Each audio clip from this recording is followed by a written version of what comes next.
Demon Seed. Broadcast, you must be mistaken. It's now, it's here. Come on down here and help with this. Demon Seed. Paranormal existence. You mean to say you came here purposely? The first move in the great conspiracy had been made.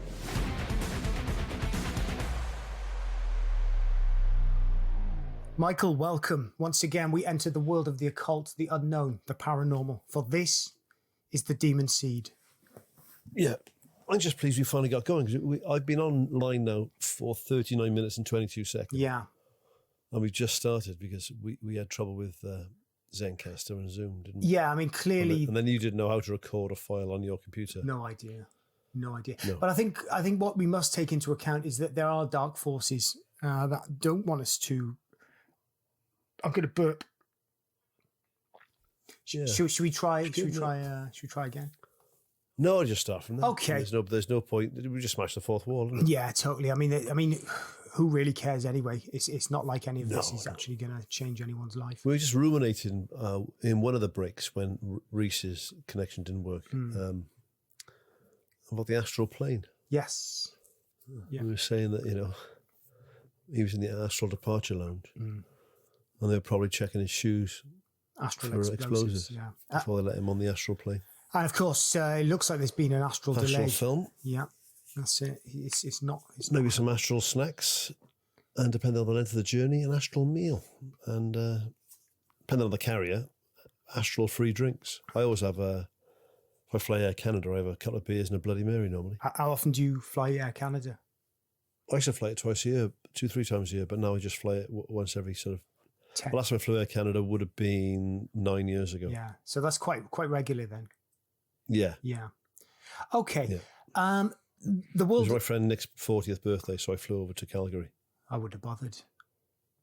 No, I know you wouldn't. No, I wouldn't have bothered with that. To be fair, his girlfriend paid for the flight, otherwise I wouldn't have bothered either. Oh, right, there you go. Then I'd jump at that. Did they give you free accommodation? Yeah, so I stayed at his place. His missus paid for the flight. Yeah. And then Air Canada paid for the drinks and the snacks on the way over. Brilliant. Did she try getting off with you when she was drunk? My best friend's girlfriend who paid for my flight? Yeah, and free accommodation. No. Okay. No. Because that could have been the reason she was, getting you over there. I think she was attracted to me. Yeah.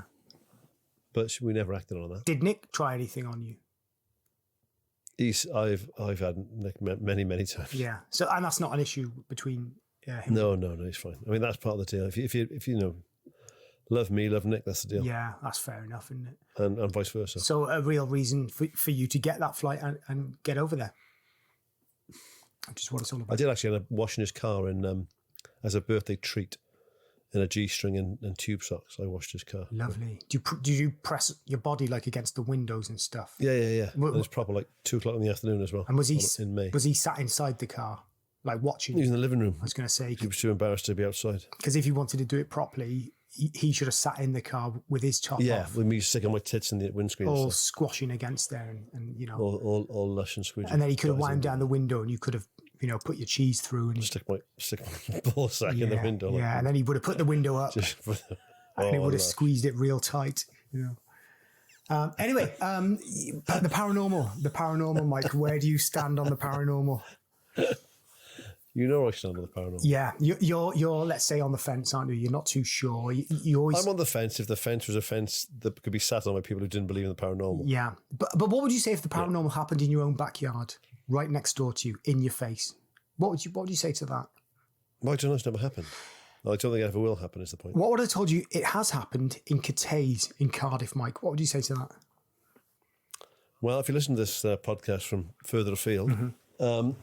That is not far from me. Mm-hmm. It's an area of Cardiff, which is the capital city of Wales, That's right. which is it's an independent country within the United Kingdom. Yeah, but not part of England, much to the surprise of the average North American. Yeah. I don't know what would happen. What happened in Cathays? Well, let me interest him. Well, just interject for a second, John. I live in Canton, Cardiff.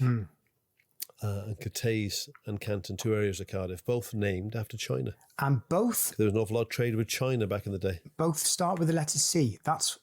Canton and Cathays. Yeah, that's... As in Cathay Pacific. Yeah. And as in Cantonese meals. Yeah. A lot of Chinese restaurants in your area, or there's a few. Yeah. So there you go. There's something going on there with the world of Chinese spirit, which I'm not so familiar with, but I can go deep into this. Mike, we know that you live in Cardiff. We know that you live very near to Cathays. Could I also ask another question before we go any further? Mike, have you ever heard of a thing called a lawnmower? I don't have one because I haven't got a lawn. Yeah. But I've used one in the past, certainly. And you would confirm that you have heard of a lawnmower? I've heard of both. Ride-on mowers, fly-mow mowers, the old rotary cutters, everything. Even garden shears. The rain, anything used to cut grass, I'm au fait with it. Okay, that's great, because I'm about to delve into an article from the Spooky Isles written by a man called Rick Hale. And this is a case that I've been interested in for over probably about 15 years now. And I really thought it's important to bring it to light, because not only does it demonstrate the power of the poltergeist, but it shows that this is happening in your backyard, Mike, next door to you, right in front of your face. You will not be able to deny this case once I've stated the facts. Are you ready for this, Michael?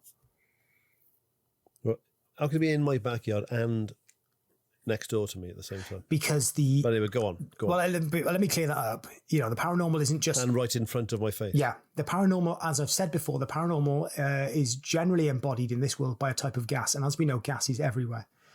It's not just a solid, like a man, for example, would be in front of you, wouldn't he? He would be physically in front, or a post Not box. necessarily. A letterbox, a post box would be directly in front of you, or a car would be in front of you.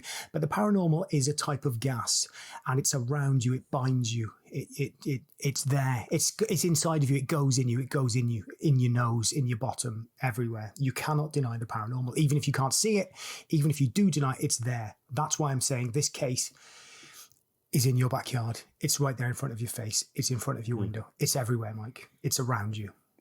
It's omnipresent. It's like a sheen of sweat on a hot summer's day in between your bottom cheeks, making them feel slightly greasy. Are you ready for this, Mike? I use talc. Even on the hottest day, talc will not work. I had a friend who worked in a newspaper printing press, and he used corn flour. He still had problems. That's what I'm saying. No matter what type. Well, the major problem he's got, mate, is using corn flour in his ass. Yeah. Well, apparently all the top chefs use corn flour. For one. Yeah. No, they don't. They do. You ask any chef. Yeah, to fucking thicken a sauce, not to fucking put down their arse crack. I think you'll find most top chefs can't get their hands on talc in a kitchen. So what's the second best alternative? That's right, corn flour. Moving on, let's go deep into this story of the paranormal. Reported by Rick Hale for the Spooky Isles, as I mentioned earlier. Let me begin. What is the Spooky Isles? The Spooky Isles is one of Britain's leading paranormal websites that will give you the ins and outs of what's going on in England, Ireland, Scotland, Wales, all of the key parts of the United Kingdom and further. Northern Ireland? Yeah, and Northern Ireland as well. Here we go. Although interestingly, it's the United Kingdom, of Great Britain and Northern Ireland. Yeah, but I think the Spooky Isles does do it all. Thing. Yeah. If it is the British Isles, that would also include the Irish Republic. What about the Isles of Scilly? Is that separate? The Isles of Scilly, is that separate? I don't know. I know they're off the coast of Cornwall, but I don't know. The Isle of Man. Under what jurisdiction they can. Well, the Isle of Man is a crown protectorate. It's not actually part of any one of the countries. Is Skoma, is that an island? Skoma is an island, part of Wales. So that's already in then, isn't it? Yeah. That's already in. So we've covered... Isle of Wight is part of the UK. Yeah. Can't think of any others. Jersey, Guernsey, Sark. Yeah. And the Isle of Man are all protectorates. They're not actually part of the UK. Denmark wouldn't... Denmark's a different country. That's completely, Denmark is a different country. Totally separate. Okay, here we go. As for the paranormal, the United Kingdom is world famous for its ghosts and haunted locations, as we both know, even if you deny it. That's true. We've been to the locations, we just haven't seen the ghosts. Exactly. And not now. When we did a completely different thing. We were doing completely different thing to this. Completely different thing to this. Where we would look at like paranormal things. Yeah, but in a different way. Yeah. Me and you. Yeah, and it was very different to this. And Reese, the producer. Yeah, but again, it was very different. It wasn't anything like this, was it? Yeah. No. Anyway, for legal reasons, nothing at all. The UK is famous for poltergeist. We all know that the poltergeist is a German word meaning noisy ghost. And 3 cases of this bothersome phenomena come to mind. First, of course, is the Enfield case. A recently divorced single mother and her children were under siege by a force they could never comprehend. We've all heard of that. We've seen the films. We've read the case studies. We've even tried to get there, but they wouldn't let us in because of legal reasons. There's also the ominous-sounding Yorkshire case known as the 30 East Drive Black Monk of Pontefract. Again, a lesser-known case amongst the both of us, but nonetheless a case that is incredibly well-known throughout the UK and the world. These 2 may be the most well-known cases. That's not actually true, is it? I mean, I'm not saying it doesn't exist in Pontefract. Yeah. But that is a very small part of the UK. Yeah. Very popular case. So, I mean, you Google that and you'll find search results within fractions of a second. Fractions. Yeah. Anyway, these 2 may be the most well-known cases in the annals of physical, that's because the physical research is psychical, right? These 2 may be the most well-known cases in the annals of psychical research. Nevertheless, there is a third. Scared, Mike? Come on. You will be. A playful poltergeist in Cardiff, Wales, known simply as Pete the Poltergeist. Oh, shut up. True fact. As with most stories of poltergeist phenomena, the activity in a lawnmower repair shop began innocently enough, with stones being thrown by an invisible hand. Mike, have you ever seen an invisible hand? No. I can confirm I have not seen an invisible hand. Yeah. John and Fred Matthews, the owner of the shop, were repairing a car. Mate, no one's called John and Fred these days. And I think if you go to Cathays in the Cardiff area of the UK, you will find John and Fred Matthews running a very successful lawnmower repair shop. So I think... And who gets them repaired these days? People just buy a new one. We live in a throwaway society. Yeah, well, these people... You don't get TVs repaired and fridges repaired and lawnmowers repaired. I think you'll find John and Fred Matthews do a rather good service and they will sort you out. And if you've got that sort of attitude, that's where the world's going to end up in flames, mate. What's that little girl from like Denmark or whatever who goes around telling people not to use petrol? Do you think she'd listen to that? She'd be getting that. Greta Thunberg. Yeah, she'd be getting that washing machine fixed. Well, she should be up on her parents, mate. Why is she missing all that school for? I don't know. Well, she wants to save the world. You know, fair dues. Rather than smashing up a washing machine or stamping on a lawnmower, she's actually going to see people like John and Fred Matthews and she's getting something done, which is important. And I think that's what we need to take into account here. How dare you? How dare you? Yeah. Exactly. That's my impression of Greta Thunberg. It's quite good, actually. It's quite good. Thank you. John and Fred Matthews, the owner of the shop, were repairing a car when a peculiar noise caught their attention. They heard what sounded like rocks striking the roof and rolling down the side. A considerable racket on a sheet metal roof. Have you ever heard a considerable racket on a sheet metal roof before, Mike? Yeah, surprised. Like, we got a loft conversion. It's very... I'm amazed. First time I heard a seagull on the roof, I thought it was a bloke on the roof. Yeah. It's just the sound. It sounds very loud when you're inside. Exactly. Well, John and Fred had heard this noise before, usually from the rowdy youth tossing stones at the building. Believing kids were to blame, Fred walked outside to investigate and run the kids off. Fred was stunned. Run the kids over. Run the kids off. The car wasn't working. If it had been working, Fred would have clearly gone over both their legs and left them there. And why not? Yeah. Why not? It's his property. I mean, there's a fat child that lives near me, and if I had the chance, I'd run over his legs and I'd leave him there screaming. For throwing stones or just being fat? He's just fat and annoying. There we go. 2 reasons. Yeah. Fred was stunned when he got outside and found nothing. No kids, no flying stones. Just a quiet street with no one around. No one visible at any rate. Fred went back inside and explained to his brother that no one was around. The 2 men went back to working, suspecting nothing. John. Yeah. Sorry, did you say something? No, John. His mate John. Yeah. His brother. Yeah. Fred. Not you. No. It's John. Yeah, not me, because I wasn't there. Yeah. Fred went back inside, explained to his brother that no one was around. The 2 men went back to work, suspecting nothing out of the ordinary. This seemingly innocent activity began months of intense, although not frightening, supernatural antics. Subheading, high-spirited hijinks. Mike, I just want to ask you a quick question. Have you ever taken part in high-spirited hijinks? Yes. What happened? Wanked off by a ghost? No. Okay. Got wanked off, but it wasn't by a ghost. Okay. I'd rather not, I'd rather keep the tentative the person who wanked me off. Okay. Yeah, for their own good. I'll keep that to myself. It's a private thing, isn't it, that we don't need to talk about? Yeah. Yeah. Okay. You've all done it. It's commonly reported by victims of poltergeist activity among the horror and aggression involved. The antics of the poltergeist almost seem like an unruly child throwing a temper tantrum. The Cardiff Poltergeist was no different in that respect. Days went by and the activity of the poltergeist became more pronounced. The poltergeist appeared to take pleasure in the consternation it caused. Among the typical activity related to a poltergeist, the owners of the shop reported radical changes in temperature. One moment it would be a normal temperature, and the next a bone-chilling cold would blow through the building. Very quickly before I go any further, Mike, have you ever experienced a bone-chilling cold? I mean, I've had my bone chilled. Yeah. And I've been cold. Yeah. Oh, yeah, actually, I was in Montreal about 20 years ago. Yeah. And it was nearly minus 40. That was bone-chillingly cold. That's cold. On top of this, there was a smell, an overpowering stench that would hang thick in the air, then dissipate.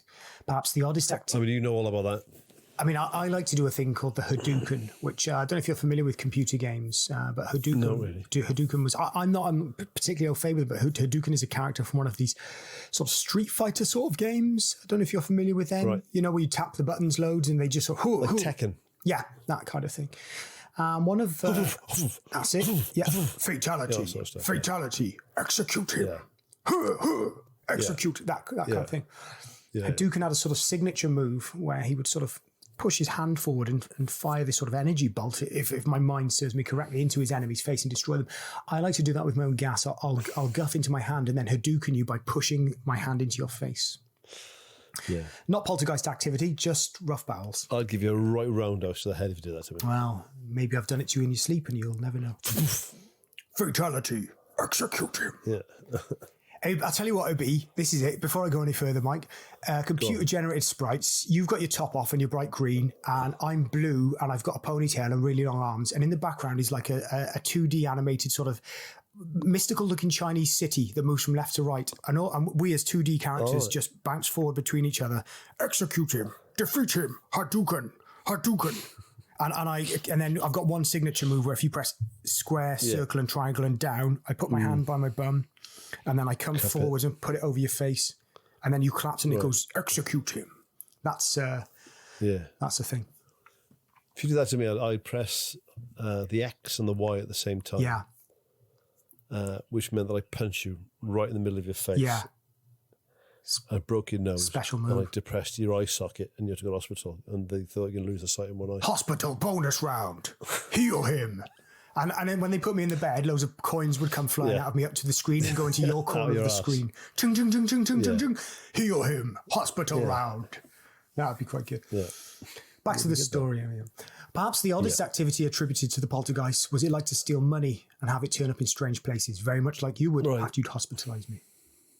Yeah. Fred and John Matthews insisted that at no time they were afraid of the strange activity in their shop. Their only concern... So hang on a minute now, mate. So Fred and John Matthews they've got a shop. Lawnmower repair shop in Cathays, which is in your backyard. You assume it's in a fairly industrial type area, probably near the train tracks in Cathays. It's Cathays. Where a lot of the sort of... Cruise Road. It's Cruise Road. Right. Okay. Right. So this poltergeist... Now bear in mind they work in like a corrugated warehouse type structure. Yeah. Appears to make a noise like people run on the roof, throw stones at the building, and then nick their money. Yeah. I mean, these poltergeists are called kids, John, or possibly drug addicts. Or are they called the ghosts of dead kids, Mike? Think about that. Their only concern was that a poltergeist they named Pete would turn its attention to the customers, and it did. Fearing they would lose business due to the ghostly goings-on, they decided to take matters into their own hands and put Pete to the test. Do you know how they did that, Mike? No. A seance. They had a seance. They crossed over to the other side using a seance. Have you ever had a seance, Mike? Ever done one with you? Yeah. What happened? Nothing, remember? Okay. One afternoon, Fred and John decided to try and make contact with whatever was in there. We were trying to contact the ghost of a dead dog, if I remember correctly. We spoke to my dead cat. We did speak to my dead cat. Oh, that was right, yeah. Because we spoke to an that was hilarious, that one. The bloke said he could see like a triangular roof. It was a woman. Yeah. And, I could see like a triangular roof. Yeah. God, you've really narrowed it down there. That is pretty impressive. That was a ghost of my dead cat. Yeah. Well, I was asking the question that why can't, do all the animals on the astral plane speak to each other? And what language they speak? They speak mouse, cat. Yes. And she's always taking the piss, which I wasn't. I was just curious to know. Yeah. What does she say? I can't No, remember. I can't remember either. Can't remember. Then I showed her a picture of my dog. Remember this? Yeah. Because she wanted me to show a picture of my dog. Yes. Now you were struck by... Because I had a dog when I was a kid. And I couldn't find a picture of my dog. So I found a picture of a dog that looked like my dog. Yeah. And then I put it through a photo app to make it look like an older photo. Yeah. And we showed her that. But then we had to come clean and say, listen, that's not actually my dog. I mean, I just had But it's a photo of a dog that looks a bit like my dog. And she was quite angry. She said, well, how can I speak to it if this is not actual your dog? Yeah, don't dabble with the dark arts, Mike. Don't dabble with the dark arts. Don't do that shit. No, she wasn't very pleased. One afternoon, Fred and John decided to make contact with whatever was in their shop by holding a seance. They meticulously went about locking all the doors and windows of the shop and sat around a large round table with their family holding hands. They asked Pete if he could make his presence known to all in attendance, and Pete did not disappoint. According to those present, Pete, the Cardiff Poltergeist, broke the silence of the room by dropping a heavy rock on the Did table. Pete smell of ganja? I can neither confirm nor deny the smell of cannabis at this point in the story. Did Pete smell of ganja and spray paint their fire exit? I cannot. Those are facts I don't have to hand at the moment. But Just curious. Pete dropped a heavy rock on the table. Someone then suggested asking questions and writing down Pete's answers, to which Pete responded by throwing a pen across the room onto the table. All were astonished at just how intelligent this poltergeist appeared to be. It's commonly held belief in psychical... Throw a pen? Yeah. Because that's what they do, Okay. I mean, if you're on the other side, Mike... I mean, I've seen a lot of Mastermind, mate. Yeah. And there's not the usual people who specialist subjects just throw in pens. Doesn't mark him out as like the brains of Britain. I mean, that's only because Mastermind, being one of the greatest general knowledge quiz TV shows in Britain, has never asked anyone to do a round about pens. But I'm sure if they did do a pen special, at least 100 people would come through on that. Think about it. Well, something to Yeah. look forward to. It's a commonly held belief in psychical research that despite the word poltergeists aren't actually ghosts at all, but rather out of control psychic energy expended by a focus or a living person that unwittingly supplies the energy. A belief that I personally have always subscribed to. However, every once in a while, sightings of apparitions are reported during a poltergeist outbreak, and this happened with the Cardiff Poltergeist. One day, Pete showed up. Now, this is where you're claiming it's a young boy who smells of ganj. This is where your theory gets blown out of the water. Absolutely blown out of the water. Pete's dad, is it? Ripped his britches off and showed his bottom to the audience. When the activity progressed, the Matthews brothers contacted David Fontana, a university lecturer and psychical researcher. After experiencing much of the activity for himself, he concluded the shop was indeed home to an unusually intelligent poltergeist. What he didn't expect was there was so much more than just out-of-control psychic energy.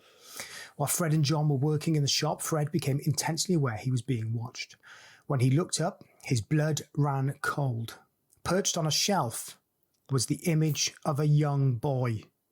Fred described him as small, with pale complexion, and wearing tattered clothing of a bygone era, a sure sign of a ghost.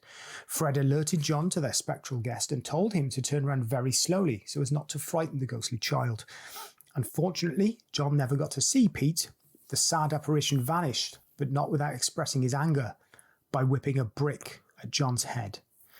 With the brick narrowly missing John's head... Where do you get a brick from? He's a ghost. You can just get them from anywhere. I mean, bricks die just like people.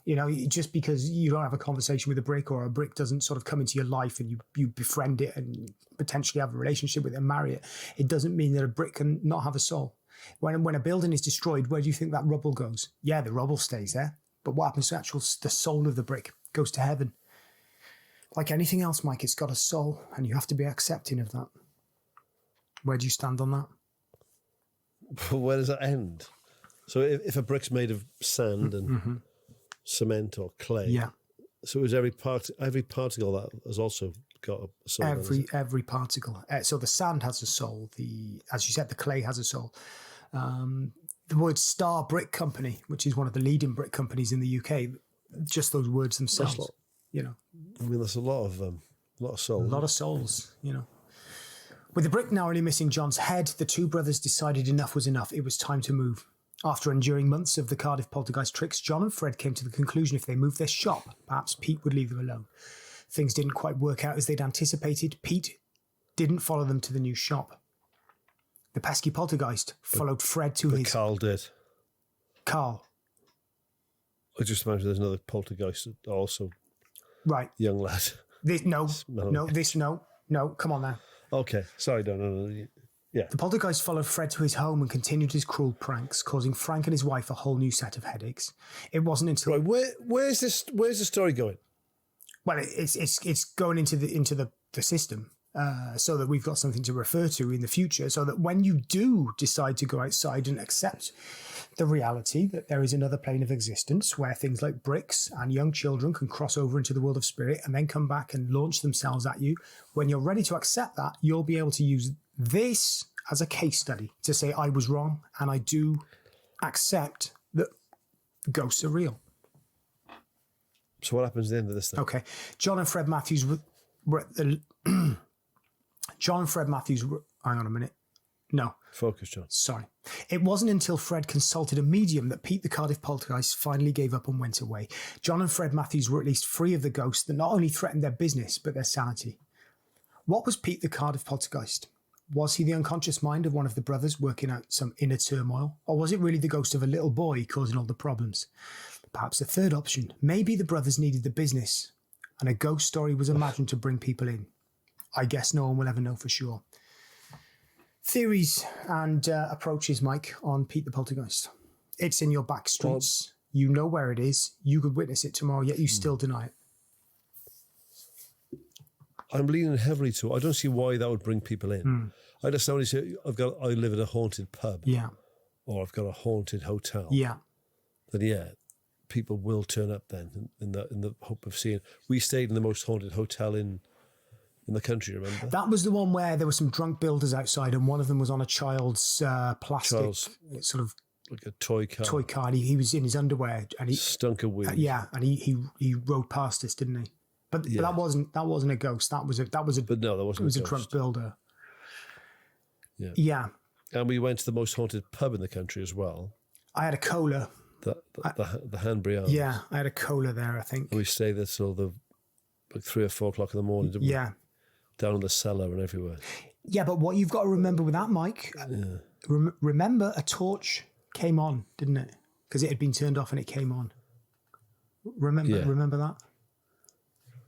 Yeah, I do remember. So again, strong evidence there in my favour as a believer.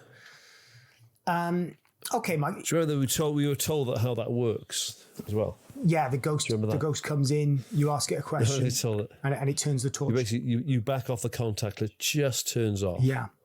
And then as it heats up, it will make contact and come on again. And then go off again. It's the ghost just putting his hand in, isn't it? And he just links. Yeah. Just links that up. Okay, Mike.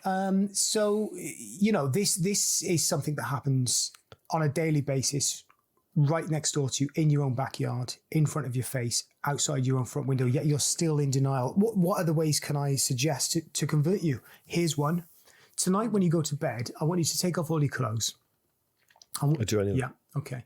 I want you to lie on top of the bed, and I want you just to will a ghost to come in and massage the front of your body. That's all I want you to do. All right. And then can you let me know what happened there? Yeah. Okay. And I think we'd have solid evidence within moments, because I've done that and I was... It'd be solid. Yeah, completely covered in ectoplasm the next morning, and there was no explanation for that at all. How would you... I do like a massage, especially my front being massaged. But the entire front, or... Yeah, everything. And you would happily let the spirits of the dead do that to you? If it was nice. Yeah. I mean, what if it was violent? The spirit was a bit drunk and wanted their own way, and didn't have any thought for you and what you wanted out of that? What if they were really... Might have been a rough now and again. They grab the or how should we describe it? The main tube. Flus? Yeah, the flus. They grab that and they get both hands and they twist in different directions. What I believe that they used to call a Chinese burn, but I don't know if that's a racist term or not anymore. I think it's racist now. Yeah, I think that is racist. Just a twisty burn now. Yeah, it's a twisty burn. Yeah, I mean, would you allow a ghost, if you could prove the existence of ghosts? Would you allow a ghost to come into your room and do a twisty hand burn on your cheese? Would you allow it? No, because it wouldn't be pleasurable, would it? That's not fun. Okay. What about this? Here we go. Go on. £15.7 million is in a briefcase downstairs. You're allowed to have this money if you will allow a ghost to come in and do a twisty hand burn on your cheese in front of a camera crew that's beaming it live to the leading TV channels, BBC, ITV, all the big channels at 7 o'clock. Dave. Yeah, Dave, all the big channels, yeah. Would you do it? Yep. Yeah. So you would let a ghost rip the skin off 15 million, yeah. 15.7 million. Yeah. But again, once I'll be honest, I do it for the 0.7 million, to be honest. really, I don't know if I'd have to be a minimum of 1.5 million for me to do that. You know, what about this? But I've only got a small mortgage. What about? Quite nice. Would you let a ghost climb inside you through your bottom? Would you let a ghost haunt you? That's what I'm saying, by climbing inside you. Anally haunt me? Yeah, but once it's inside you, it's inside your whole body. Would you? What's in it for me? Nothing at all, really. It's just you could part. I'm not going to do just to get bummed by a ghost. Yeah. Is there money involved? 160 quid a night, so it's like a very expensive hotel for the ghost. Well, every night forever. But no, you could book in, so the ghost say, "I want a weekend away." How much for Friday through to Monday? Well, 160. No, I'm not going to get bloody. No, I'm not getting rogered by a ghost for 300 quid a weekend. It's not that he's doing the whole ghost is going in. So it's the head, the shoulders, the arms, the middle of the body, the legs. Everything goes in, and then it fills up the rest of your body from there. So he's not actually doing it to you as such. He's just inside of you. Where'd you stand on that? What's it feel like for me? Just cold. There's no pain. Although, I mean, to tell the truth, it would need to expand the ring piece somewhat to get in there. But it would hurt for about 3 seconds, and then you just feel cold for the weekend. And he does leave cash afterwards in an envelope. 320 quid for 2 nights. 160 quid a night. So yeah, 320 quid. Is that right? No, 2 nights is 300. I'm not doing it for that, mate. What do you? I'll just do a stand-up gig, 20 minutes, and I'll get the same money, wouldn't I? Without having to get all right then. a ghost inside me. What is your rate to let a ghost haunt you by entering through your bottom hole? Like an Airbnb. Yeah. If I was to become a ghostly Airbnb, which they entered through my arsehole. Yeah. Strong language. I mean, you could have said bottom hole then. All right, my bottom hole. Yeah. Your bum. I would want a minimum, absolute bare minimum of £5,000 a night. All right, so you're slightly okay. All right, that's fair enough. So but I can give them 3 meals. They'll have 3 meals on a Star Wars film for that. What film? But you've got to eat the meal and watch the film so that they can enjoy it. Yeah. Which Star Wars would you do? I just started watching Rogue One, so I'll probably watch the end of that. Yeah, I think that's the best one, actually. But I think I can agree with you on that. And I think by agreeing with me that you would agree to have your anus haunted by a ghost at the rate of £5,000 a night, you've also clearly come to the conclusion that there is a poltergeist in Cathays, in Cardiff, round the back of your house that you firmly believe in. Therefore, this case is closed shut. Once again, I have confirmed that the world of spirit is real and it's out there. All I can say to people listening is be careful, be aware, don't be afraid, accept it, and open up your bottom to any of the spirits that are nearby who are offering a fee of £5,000 or more. Mike, thank you for your work. You've been a wonderful man. Thank you, John. Is that it? Do we stop? I think that press stop. I don't know how to do that. I mean, we could carry on. We could carry on talking about all this. Producer Reese will press stop in a minute. The demon sees. Broadcast, you must be mistaken. It's now, it's here. Come on down here and help with this. Demon sees. Paranormal existence. You mean to say you came here purposely? The first move in the great conspiracy had been made.